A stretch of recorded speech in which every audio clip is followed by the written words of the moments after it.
How many of you have had the demoralizing experience of being labeled a troublemaker as soon as you question or raise an objection to a policy, regulation, proposal, or teaching method?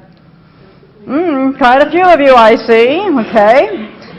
Well, being seen as uncooperative is a no-no, as you've probably figured out. Sometimes you may even wind up in an out-and-out confrontation when all you meant to do was inject a different viewpoint. Unfortunately, most laypersons, and sometimes even legislators, don't realize they're dealing with well-trained provocateurs the minute they set foot in a room with folks who are chairing a meeting. These chairpersons may pretend to be just facilitators and moderators of a discussion, but they're not. To have your view heard and taken seriously, you must know first how to recognize psychological manipulation and work around it. You need to take the debate away from your adversary and argue the question on your terms, not on your opponent's terms. To do this requires that you master certain principles of argument and be able to apply them in a group setting and under pressure. For reasons you'll understand shortly, it's easier to control a group than a single individual. Now, that may seem strange, but it's actually the reason behind attempts to collectivize people, suppress their individuality, as per Michael Shaw's comment earlier on. Unethical facilitators, like the ones with an ulterior motive, will try to maneuver you first into a group setting, and that's your first giveaway that you're dealing with a pro. Or as I'll be using the term here, a provocateur, a change agent, an agitator, but basically a provocateur. The group is used by this provocateur to help combat any potential adversary by isolating you, ridiculing you, ostracizing you, and finally overwhelming you. Attorneys, media commentators, and journalists are among the few who get the training that I'm going to give you. Most of us are caught up in the idea that there's always strength in numbers and that that's the best way to get through to an adversary via a one-on-one discussion. Both are true only if people are honestly debating the issue as equals. But it's not true if the debate is dishonest. If a provocateur can generate a mob mentality and get it to work for him, well, he has control of the agenda. And that's rule number 2. Never let the other fellow conduct the agenda and control the agenda. And by the way, that's how your kids get caught up in all sorts of nastiness, from falling for the hype over trashy artists like Eminem to competing to look like hookers and pimps in school. The teacher, who nowadays functions as an agent of change before all else, deliberately heightens peer pressure so that it functions as a mob mentality. Once that occurs, ideas can be planted that go against 2,000 years of civilization. Both children and adults will accept them for no other reason than that it's fashionable. Of course, children are typically undiscerning and have no experience with hardcore manipulation tactics. Too many parents today have been convinced by experts that authoritarianism and individualism are bad. After nearly 45 years of this nonsense, most of us are ill-equipped to stand up for our principles, much less teach our kids how to do so. We fear being censured and insulted. When we feel cornered, we may sound hysterical, raise our voices, and ensure our doom. The key to remember is that the provocateur gets the group to do the dirty work for him. The mob mentality is achieved by creating what is known in the vernacular of experts as a psychologically controlled environment. You will want to disrupt, or better yet, preempt the establishment of a psychologically controlled environment. Failing that, you'll need to understand the strategies and techniques that a provocateur uses to assure the outcome he or she wants, so that you can counter these techniques as you go and get others in the group to help you, whether they understand what you're doing or not. In other words, you have to beat the provocateur at his or her own game. So, the first principles you need to be clear about to mount an effective campaign that will neutralize the provocateurs' consensus-building strategies are: it's easier to control a group than to control a single individual. Never let the other fellow control the debate or agenda, and watch out for the psychologically controlled environment. These are the core principles of controlling a discussion. The rest of the principles we will take up may appear at first glance to apply only to physical wars, but they're key to any kind of battle, including psychological warfare. Let's examine some of the strategic principles from an ancient Chinese text, The Art of War, thought to have been written about 476 BC. This little book has received renewed attention since 9/11, but few recognize it as the principles of psych war. An army cannot be run according to the rules of etiquette. Those skilled in war subdue the enemy without battle. Deception and surprise are two key principles of battle. The enemy's leaders must be confused, if possible, driven insane. That's actually how he said it, Sun Tzu, way back in 476 BC. From just these four principles, you can see that demoralization of the enemy was a high priority even back then. Our opponents today have used these four strategies against the populace with tremendous success.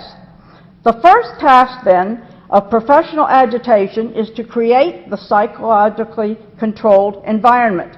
This makes it easier for one side to frame the debate and to keep the opposition, that's you, from doing so. A psychologically controlled environment provides a platform from which to operate and prevents people like you from injecting another viewpoint or, worse yet, redirecting the discussion. The consensus generated from such a forum typically is taken to your legislators and presented as what the community really wants. This sets up a kind of mass neurosis because people like you know the consensus isn't true. Yet the lie is presented by reputable sources that are believed. This leads to a psychological condition known as cognitive dissonance, meaning an irreconcilable conflict has been set up. As people become uncomfortable, you see, they vacillate. They lose their frame of reference, become alienated. An alienated electorate, particularly if it's the backbone of a community, helps the provocateur because it effectively gets the primary resistance out of the way. Another take on this game, if you will, has been for the provocateur to whip dissenters into a teeth-clenching frenzy of anger until they become so outraged, enraged, and frustrated that they start lashing out in all directions, unfocused, and in disarray.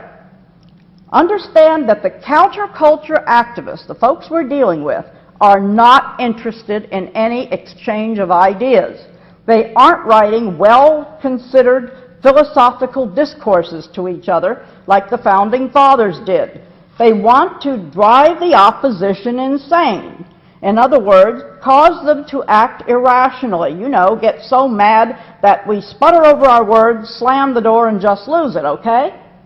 So, the hypocritical way in which rules are applied to those with politically incorrect views and the disparity in your treatment by the press, all this is deliberately calculated to drive us crazy. As the frustration is turned up, eventually someone, somewhere, will go off the deep end. A bomb explodes at an abortion clinic. A survivalist holes up in some secluded area and starts shooting the trespassers. This thrills our adversaries no end, because then they can come along and say that all people who oppose abortion or all people who want to be left alone are dangerous. Which brings us back to the beginning. It's bad form to object. No wonder we're getting clobbered. Now, remember, this is a crash course. Professional agitators spend weeks, months, or years perfecting the techniques I'm going to show you. So if you have a manual already, I'll be skipping around in there because this is normally a 5 to 8 hour course with self-test materials and advanced strategies for folks running for public office in there too. You'll need to go home, memorize the various principles we're going to go over, get with somebody and practice the techniques I'll be explaining here. Throwing hardball tactics back in the face of a professional provocateur is risky business unless you have practiced. You may learn how to do it theoretically, but without practice you're likely to modify the techniques just enough so that you botch them under pressure. Too much or too little emphasis on certain words, a telling facial expression, sitting with each other during a meeting, all of these things can give away your hand, which you don't want to do. So with these caveats in mind, let's just move along. One problem is that most of us don't think like direct marketing agents. We've heard about marketing packages. Well, that's the thing here. Our adversaries do think like direct marketing agents. We care about integrity. That is, the end doesn't always justify the means. The opposition doesn't. We worry that others might get hurt if we speak out. The education establishment, for example, doesn't give one hoot who gets hurt in the process. Whether it's magazines, billboards, brochures, newspaper columns, speeches, press conferences, grant proposals, psychological impact is paramount to our opposition. Not the facts, not anybody's precious principles, and certainly not right or wrong. If you've read my book, Cloning of the American Mind, you're somewhat familiar with rigged consensus building. But for those who aren't, a little background is in order. The dictionary definition of a consensus is group solidarity in sentiment and belief and/or general agreement. Unanimity, on the other hand, is defined as collective opinion.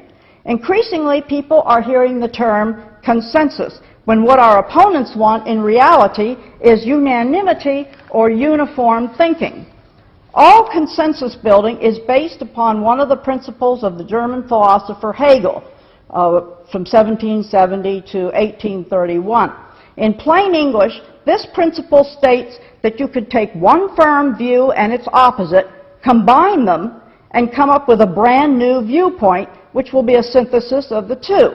This new viewpoint will be one that all parties supposedly will accept. So, a consensus is generally or essentially a collective opinion that doesn't reflect anyone's opinion. Okay? When the collective good is viewed as superior to or more important than the individual good as per the socialist globalist view, then consensus no longer falls into the category of a compromise. Consensus is a stronger term because the pro and con viewpoints in the collectivist mindset no longer exist. The rightness or wrongness of the original viewpoints are not at issue. The point is to produce a new ideal, opinion, or value that will be universally supported, or at least appear to be supported by everyone. And that's the rub. Appears to be. The purpose of the various consensus strategies is to preserve the illusion that there is lay or community participation in policy-related decision-making when in fact there isn't. That means something far different from working out a compromise. When a professional provocateur is trying to gain acceptance of, say, a gay lesbian club at your local high school, they know they have to at least pretend to involve the community in that decision and have something to that effect in writing when people complain to their legislators in Congress. The Delphi technique is just one unethical method of achieving consensus on controversial topics. A well-trained professional agitator is deliberately escalating tensions all the time among group members, pitting one faction against the other to make one side appear ridiculous and the other side sensible. The setting or type of group in which the technique is used is immaterial. The logic behind its success is that most groups tend to share a particular knowledge base and display a finite set of identifiable characteristics. What the provocateur must do is locate those smaller factions within the larger group. Provocateurs often call themselves facilitators because that sounds neutral. But what these pros really do is work the group over and ensure a predetermined outcome. what they call a consensus. If the discussion is facilitated properly, all participants will emerge believing that the decision was reached was their own idea. Only later, sometimes only an hour later, will they realize they've been duped. Donning his or her facilitator hat, the provocateur encourages each person in a group to express concerns about a program, project, or policy. She listens attentively, elicits input from group members, forms task forces, urges participants to make lists. And in going through all this talk and motions, she learns something about each member of the group. She's looking for each raised eyebrow. She's looking at your body language. The agitator-facilitator is trained to identify the leaders, the loudmouths, the weak or non-committal members, and those who are apt to change ideas during an argument, change their sides. The provocateur first will try to become an accepted member of your group. Then later will turn the factions of the group against its own members. Suddenly the amiable facilitator will become devil's advocate. Using the divide and conquer principle, she pits one faction against the other, and those views that are not desired will suddenly appear ridiculous, unknowledgeable, inarticulate, or dogmatic. She deftly augments tensions, deliberately escalates disagreements. If the stage was set properly during the list-building phase, a well-trained provocateur will be able to really get most members of the group right where they want them.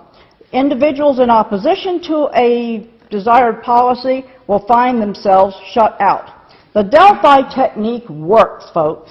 It's effective with parents, teachers, school children, and community groups. The targets rarely, if ever, notice that they're being manipulated. If they do suspect what's happening, they generally don't know how to shut the process down. Suppose a desired policy is no failing grades, and suppose that policy is placed on the table. The provocateur utilizes a selective hearing process so that only those questions that support no failing grades will be placed on the table for discussion. The only opposing arguments permitted will be those that the provocateur deems helpful in escalating tensions later on. So, if you have an opposing view and you know that's not the preferred view, don't be taken in by the fact that this so-called facilitator acknowledges your suggestion. Remain on your guard. The provocateur, acting as moderator, guides the discussion so that it doesn't get away from him or her. This means that the facilitator operative frames the debate and is careful not to let go. Soon some participants begin to adopt the no failing grades idea as if it were their own, and will be manipulated into pressuring the entire group into accepting that proposition. Basically, the consensus strategies like Delphi are based on Marx's theory of alienation, which states that folks will do just about anything to avoid being ostracized, ridiculed, or to otherwise lose face. What happens is that somewhere in the consensus building process there's a switch that confuses, numbs, and freezes normal responses. Aware that something's going wrong but unable to explain or define it, you find yourself tongue-tied. Linguistics professor Dean Gocher, director of the Institute of Authority Research, explains that there appears to be a trigger mechanism that cuts off awareness of impending danger and suppresses the ability to resist, resulting in indecision and eventually capitulation. Between the computer and word of mouth, it's fairly easy for a provocateur to pre-select individuals who are likely to go along with a proposal and thus to pack an audience. Participants against a facilitator-desired proposal are frequently included too, but they're screened in order to ensure they will not be particularly articulate, or that they will sound shrill in their voice, or hysterical, or that they have a reputation for being unorganized in their presentations. So I hate to say this, but don't be overly flattered if you're asked to serve on a curriculum committee or a task force. The key to resistance, especially in highly charged, well-organized situations, lies in controlling the environment of thought. An environment of thought means determining what a group of individuals is going to think about and for how long. For example, the media has decided that the Michael Jackson fiasco is a hot topic and that it can be made to divert attention from more important subjects. Whoever controls the debate or agenda controls the substance of what's going on, be it a discussion, political issues to be addressed, what news is read on the air and what news is spiked, even what music goes out over the airwaves and what gets no airtime at all. If such control is engineered by an experienced professional in a group setting, a meeting, a focus group, a committee, task force, and so on, no questions will be asked, no views will be aired that deviate from the pre-selected topics. Another tool in the arsenal of pros is the ability to make facts and truths interchangeable. Now think about that. What's the difference between a fact and a truth? Making truths and facts interchangeable involves easing individuals away from thinking about how they personally feel on a topic in the context of their own experience. This is accomplished by placing members of the group into a hypothetical environment, a pretend situation that's essentially foreign to their experience but which requires their involvement. That is, placing you into a what would you do if situation. And by the way, this is why school tests and questionnaires pose hypothetical what would you do if questions, to place the students in an environment that's essentially foreign to their experience, but which requires their involvement to pass the test. Done correctly, each individual in the group, or in the case of a pupil questionnaire, each child will move from traditional or fixed beliefs to a transitional mode of thought in which facts become murky and truth and principle are in conflict.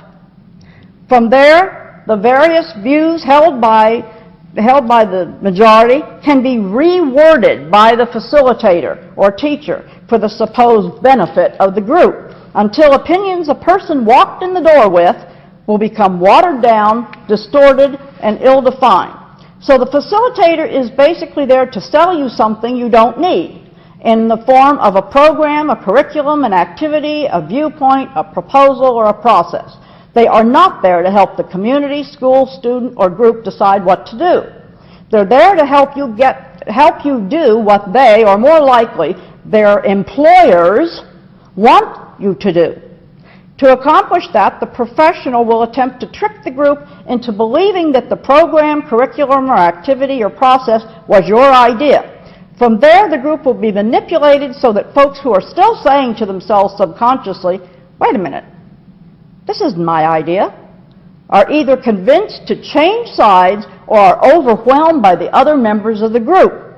Your job is to force the facilitator, the provocateur, to expose his or her agenda as early on as possible before he gets you to define yours.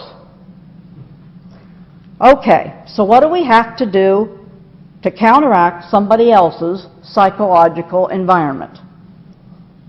First, we have to determine what the real issue is. You may, for example, find advertised ahead of time some theme for a meeting, which later turns out to be quite different from what you thought it was going to be. Once you get there, everyone will be encouraged to make lists and talk and so on, because then you can't think straight. The goal is to feel out the group, get a handle on where everyone's coming from. So the thing to do is stay quiet for a while. Thus, rule number 2, don't give the provocateur anything to work with until you know why you're there. After you've determined the real issue and committed to keeping yourself quiet, you ask, what is my basic position on this issue? Remember it, and that's rule number 3, establishing your thesis or your real opinion and not to let go of it. Other people, of course, will have the opposite view. Remember, what the provocateur wants is a synthesis of 2 opposing positions, which will be termed a compromise, but it won't be. It will be whatever position the provocateur's boss wants it to be. Okay, let's take a proposal to get to sex education, a program for sex education implemented into first grade. What's the first thing you do, people? What's the first thing you do? You determine the issue. Will the issue, the group's reason for meeting, be worded as a new sex education program? No, probably not. They won't tell you that. It will be presented as the problem of AIDS or teen pregnancy or youngster sexual activity. This is what is meant by use of deception. Nobody actually lies, they just withhold the truth and allow you to make mistaken assumptions. So before you go to a meeting, find out who the presenters are going to be. Who are the vested interests? That is, who stands to benefit financially from this meeting? Is it the World Resources Institute, the Environmental Defense Fund, the Sierra Club, the World Wildlife Fund? Who? Is there a specific program they may be trying to sell you? Now, the school district, in this case, on the sex education program, may come up with an abstinence program. So you don't want to jump to conclusions, but even if that is on the table, you can be relatively sure that the audience is packed, perhaps with people from Planned Parenthood, to ensure that this program is never adopted. So your problem will remain exactly the same, to determine the real issue and decide your position about it. All right, suppose your position is sexual activity outside of marriage is wrong. What's the antithesis, the opposite of this particular idea? Now, toward what synthesis will the facilitator likely try to move the group or community before any mention of this sex education program to be launched at your school? The desired compromise position will probably go something like this. Since teen sexual activity is unavoidable, youngsters who indulge must do so as safely as possible without consequences and without hurting anybody else. Once the provocateur can get everyone in the group to agree to this position, then she can go about garnering support for anything, from AIDS posters for kindergartners to condoms for first graders. It doesn't matter. Anyone who balks will be reminded about the group consensus over and over and over again until most people behave themselves. Some will actually believe the consensus makes sense. Nobody will want to appear stuffy or out of it with the rest of the group, even though most members may have held the same position or thesis you did when they walked in the room. Notice that the counterculture never compromises. This is one of the tell-all giveaways that you're dealing with a pro. For example, if the topic is the environment, you'll never hear a word about global warming being just one theory. If the topic is vouchers or tuition tax credits, you'll never hear a word from the facilitator about working together with homeschoolers. Consensus in the context we're discussing it is always a one-way street. Traditionalists like you will do all the compromising, meaning you'll be railroaded into giving in. The key to the facilitator's success, then, is controlling the environment of thought, holding on to the reins of the discussion. Your task is not to let that happen. Not at the beginning, not an hour later, not ever. So, how do you control psychological manipulation? Using just the right combination of marketing and agitation results in the ability to manipulate people. If done properly, one can fool most of the people most of the time. Psychological manipulation relies on 4 key maneuvers.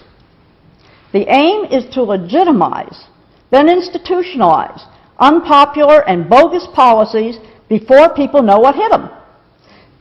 The resulting marketing package is not a one-size-fits-all. Rather, different packages are targeted to different elements of society: the business community, the intelligentsia, religious leaders, lawmakers.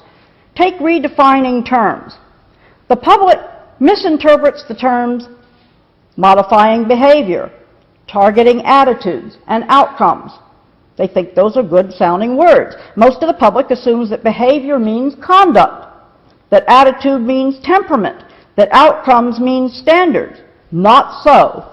In the jargon of psychology, modifying behavior means altering beliefs. Attitude means viewpoints. and outcomes means the worldviews a child is supposed to leave school with. A person's attitudes taken together compromise his belief system. People typically are unaware of their belief system as it's made up of unconscious automatic responses to life situations. So the first step in engineering a widespread change of viewpoint is simply to redefine the terms and to ensure that the new terminology feels good. Slogans help to redefine terms. Appealing marketing slogans like smart growth, critical thinking, urban sprawl are coined by ad agencies paid by special interests to promote and disseminate deceptive buzz terms to various target audiences such as business leaders, and to slap those labels on everything that stands still. The same packaging, the same package technique is modified slightly to market ideas to children. How did Britney Spears and Eminem manage to become popular among 8-year-olds who are typically not yet sexually aware? By targeting a market. Targeting a market or proper packaging of a product helps ensure that it can be sold to and accepted by virtually any audience. Just as entertainers who look like prostitutes and pimps and drug addicts are sold to little children, politically charged curriculums are marketed to youngsters in the classroom too, as Michael Chapman showed you so well a few minutes ago. To do it, the advertisers, who in this case are called curriculum developers, must poll, test, and survey the target subjects. That's those polling questions that your kids got that Michael Chapman showed you, to find out what makes them tick. Then they know how to appeal to their audience or market.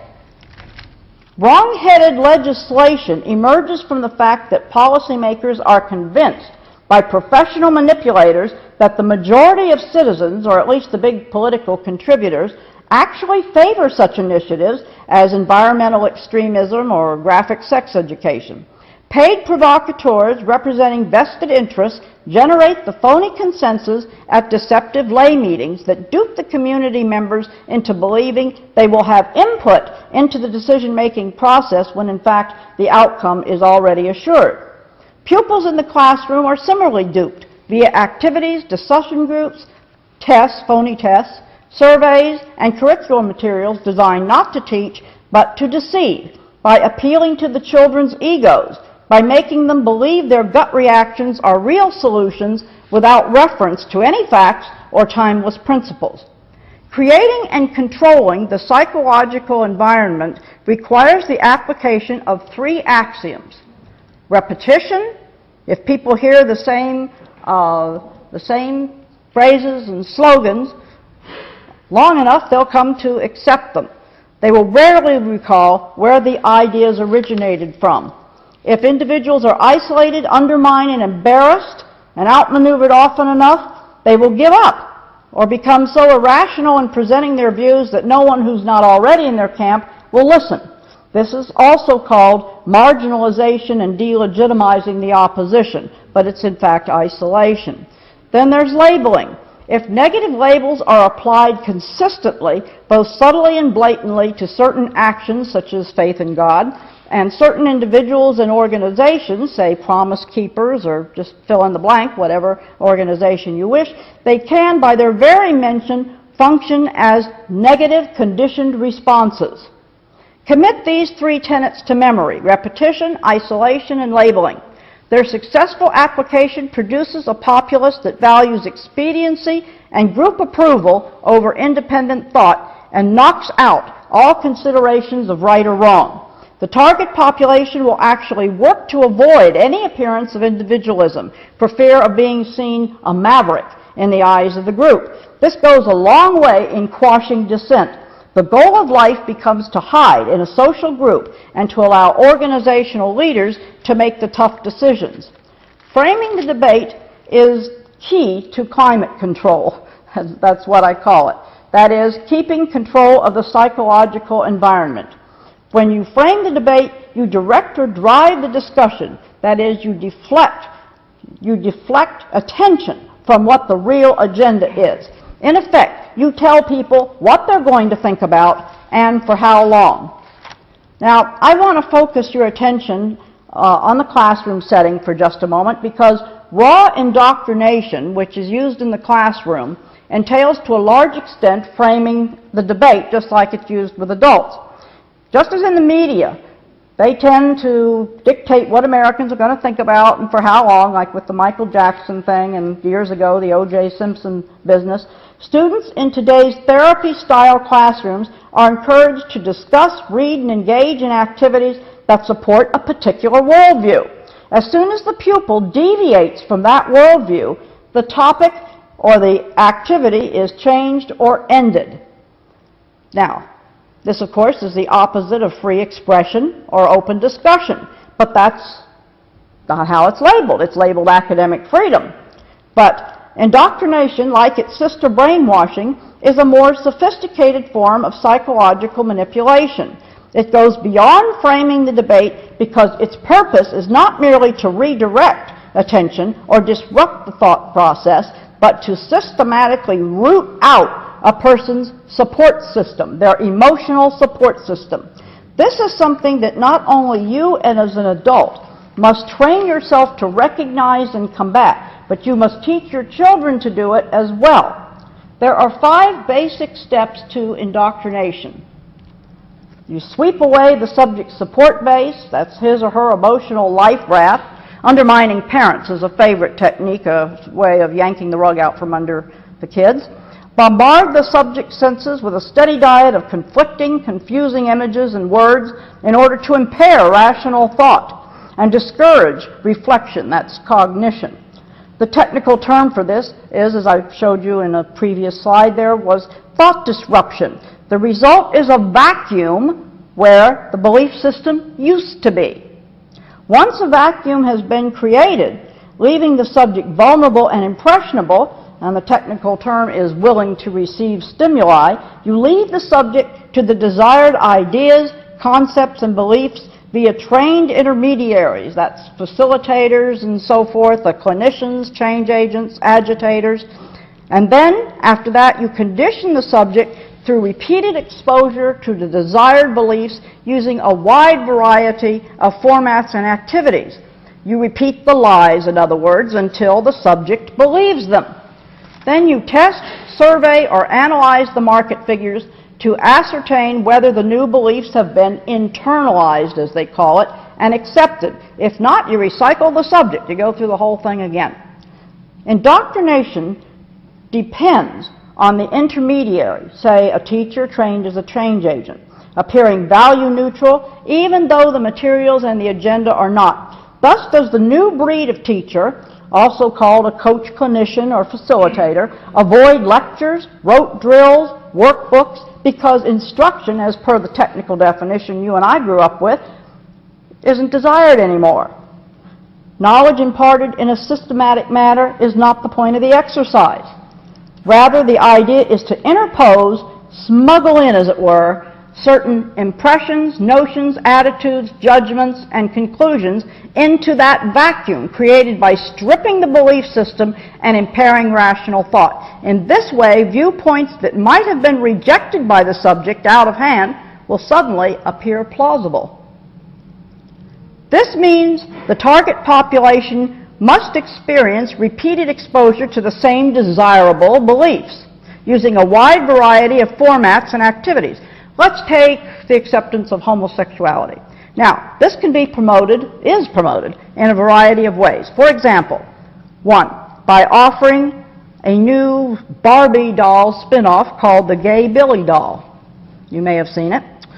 Another way is to working with producers to ensure that a wide variety of popular TV programs have gay and lesbian actors and plot lines, or handing out pro-homosexual literature to youngsters as they enter or leave elementary schools, or just keeping the topic of homosexuality always in the news with sympathetic articles in magazines, gay marriage, hate crimes, gay parades, and so on.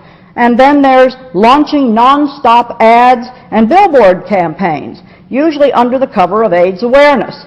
In a school setting, conditioning would entail an interdisciplinary approach to learning so that the topic is inserted into all curricular areas, like Michael Chapman showed you in the fuzzy math thing. You put it in, you intersperse it everywhere you possibly can.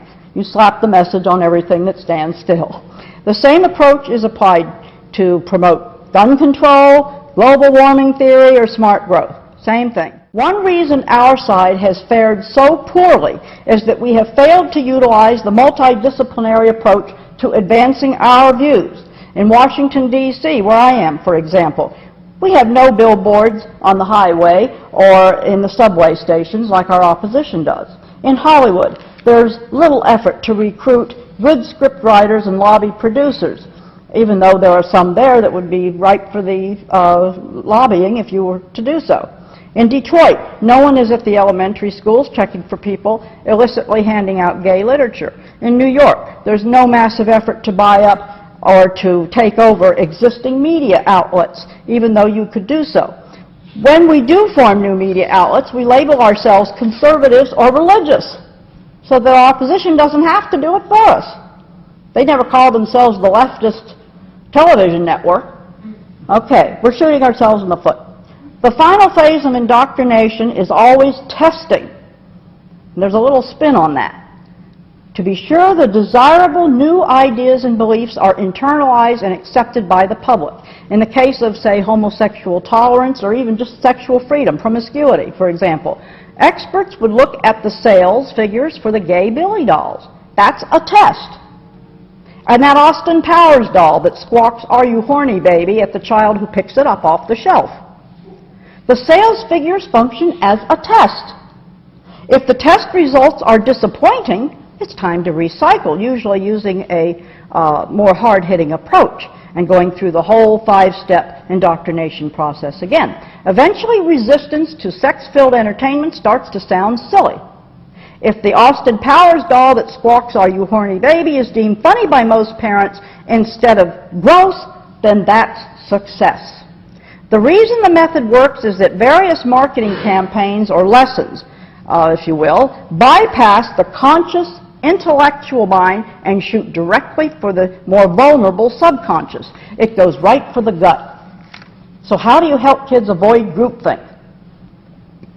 Not only do you have to deal in meetings and on committees and, with these specific attack strategies used against you by professional manipulators, you have to teach your children the pitfalls of misleading rhetoric.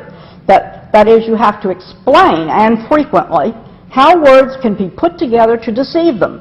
In this age of Oprah, for example, you'll have to explain what privacy means. They don't know. I mean, it used to be that if someone came into your house and asked, "How much did you pay for your couch?" that would have been insulting. You'd have thought that was private. Not anymore. The child cannot possibly be expected to know what's inappropriate if you don't explain it to him. So, at the beginning of this session, I alluded to the principles of psych war. The most fundamental precept, which again goes all the way back to the days of Confucius, is all warfare is based on deception. This means every kind of war, not just some wars. Thus we see that as early as 500 BC, philosophers understood that success in war, be it armed or psychological, depends on the ability to confuse and delude while concealing one's true character, weaknesses, strong points, and intentions. Let me say right up front here, this is not lying as in bearing false witness against one's neighbor. This refers to your personal demeanor, the way you conduct yourself, not to something that you state or write down about somebody else. For example, always let your opponent believe that an escape route is open, so they will flee, showing that there's a road to safety, an alternative to losing all, then strike. That's from that little book, The Art of War. Let's consider this allusion to an escape route here. Our opponents have always given us an escape route. What do we escape to? Legitimacy, acceptance. What's the price? Capitulation on the issues that are more important to our adversaries. The road to safety is usually enticing bait that will distract you from the larger issue that is important to your opposition. The Democrats used the phony budget agreement in 1999, which allowed Republicans to save face with the public by claiming victory. But once they seized this route, they were attacked from another direction. An enemy may be conquered more easily if the appropriate conditions have been created. What are the conditions? People, what are the conditions that you create? Framing the debate and controlling the psychological environment. Recruit persons who are highly intelligent but who can appear to be stupid, who may seem to be dull but in reality are strong, who are vigorous and energetic but can appear to weary easily, who are well versed in earthly matters and able to endure great humiliation in order to succeed. This axiom is absolutely crucial to success. You have to learn to play the game, then turn the tables. And I must say that Mrs. Davis is one of the best people I've ever seen to intuitively understand this principle in talking to her. It's obvious that she understands this requirement. But, you know, all of us have to do that. And the other thing we have to do is not to gobble preferred baits. Our opposition throws us a bone every once in a while on some favorite issue, and in the process saps our energy and diverts our attention from still other issues. Too often we take the bait without a quibble. For example, the bait of environmental conservation, as Michael Shaw pointed out in the first presentation. Weary your opponents by keeping them constantly occupied. Make them rush about, offering them ostensible advantages. How many times does this have to happen to us before we get the message? Our adversaries have taken our strengths, such as time-tested moral virtues, and made them into weaknesses, something everyone's supposed to laugh at on TV, while utilizing our weaknesses in organizational know-how and strategy against us. The conservation issue is a perfect example. We're kept so occupied with the rights of bugs and fish that we've nearly forgotten about the rights of humans. So get it into your heads that our enemies don't care about such things as unborn children or the safety of animals and mothers, one way or the other. But if the issue keeps us busy, that's often good news for them.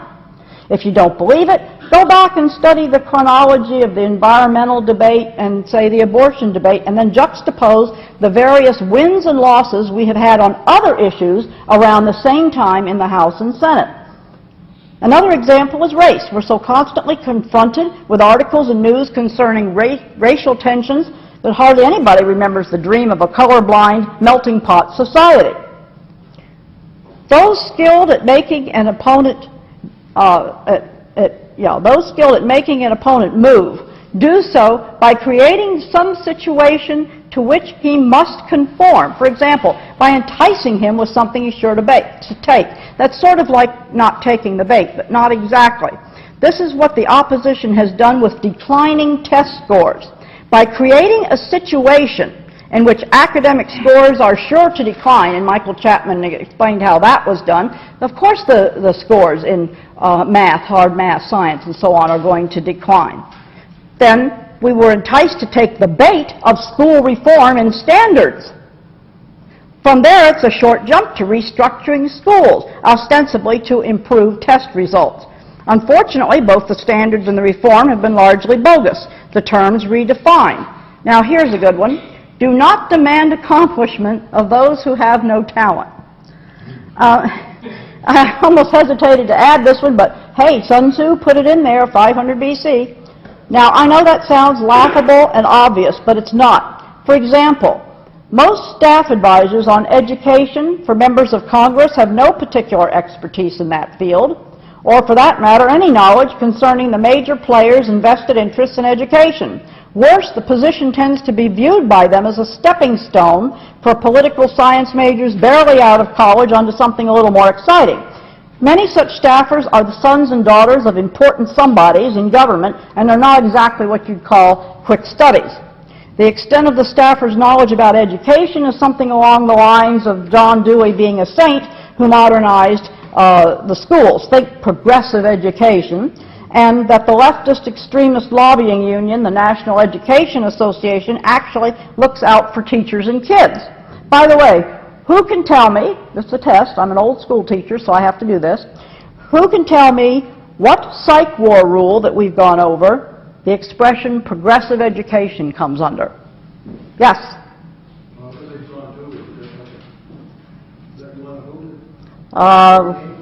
What is progressive education? What expression does that, what is that? It's a slogan. Remember? Slogans. And so that helps them.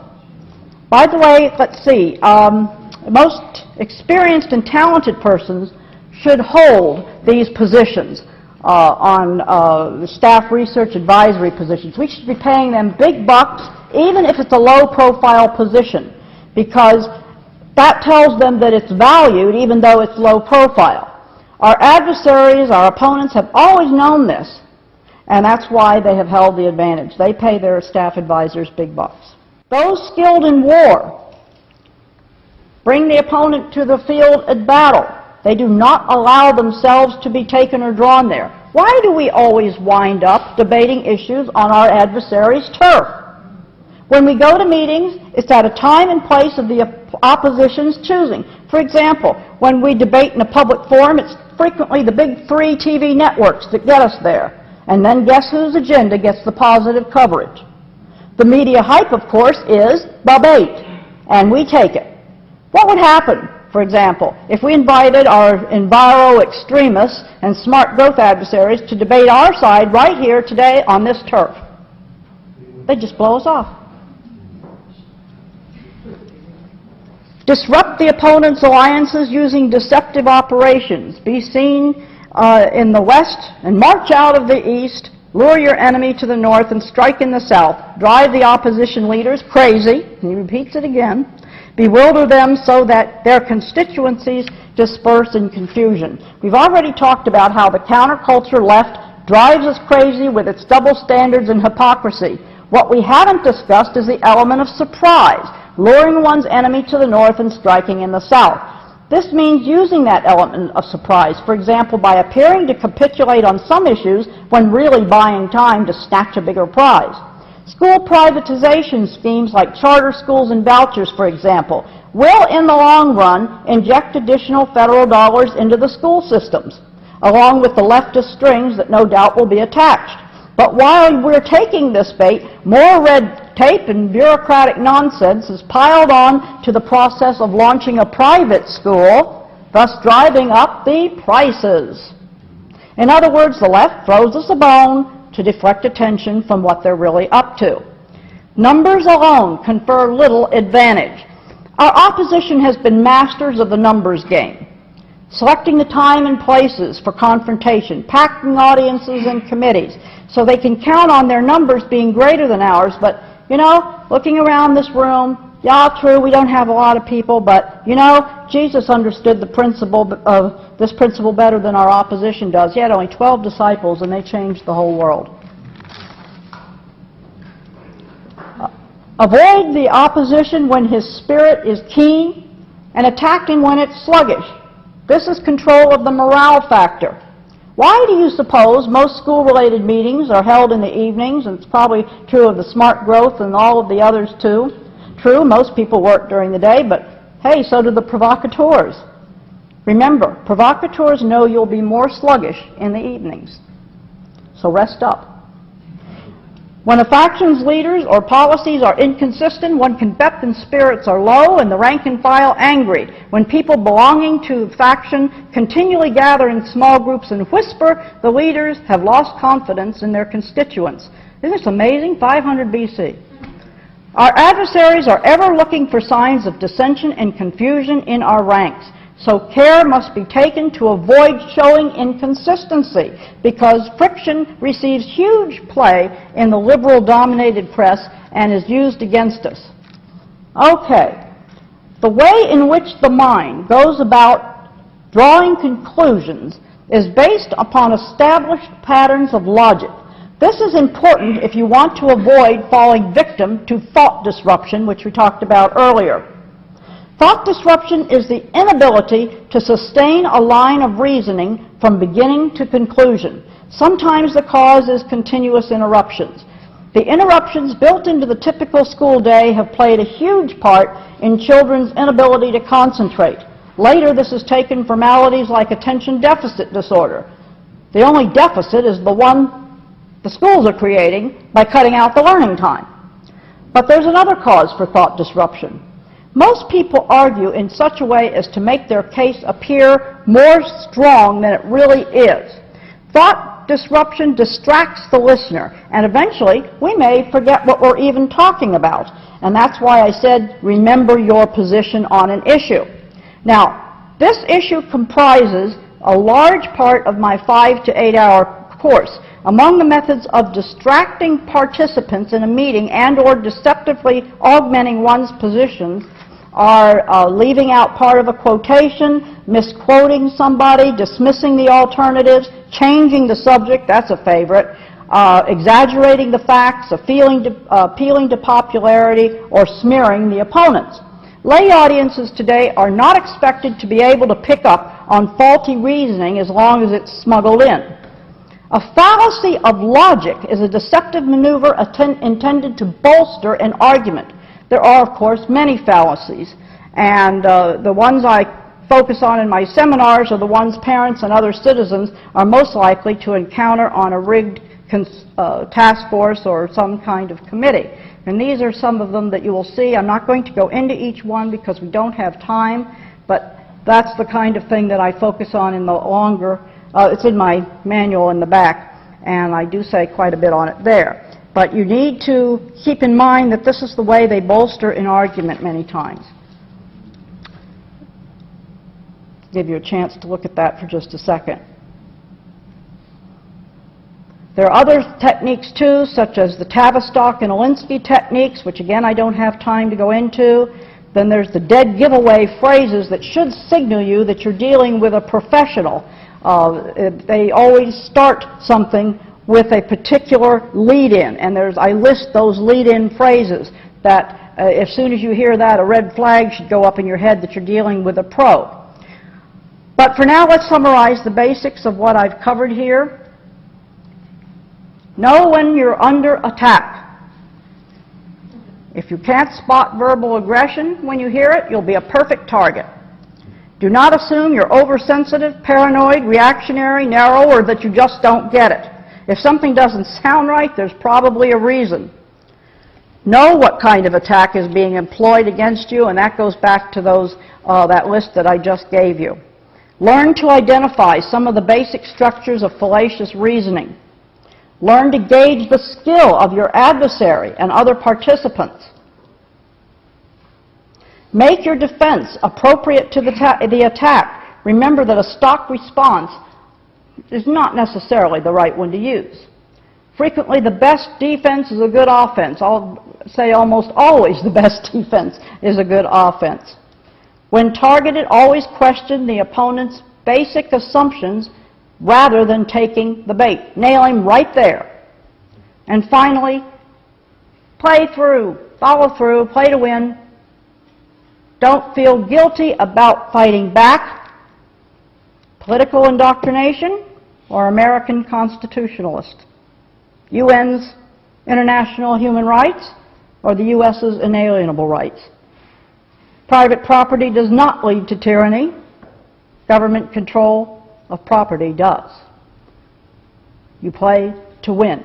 You keep those thoughts in your mind when you're at these meetings, and remember to follow through on that and never let it go. Thank you very much.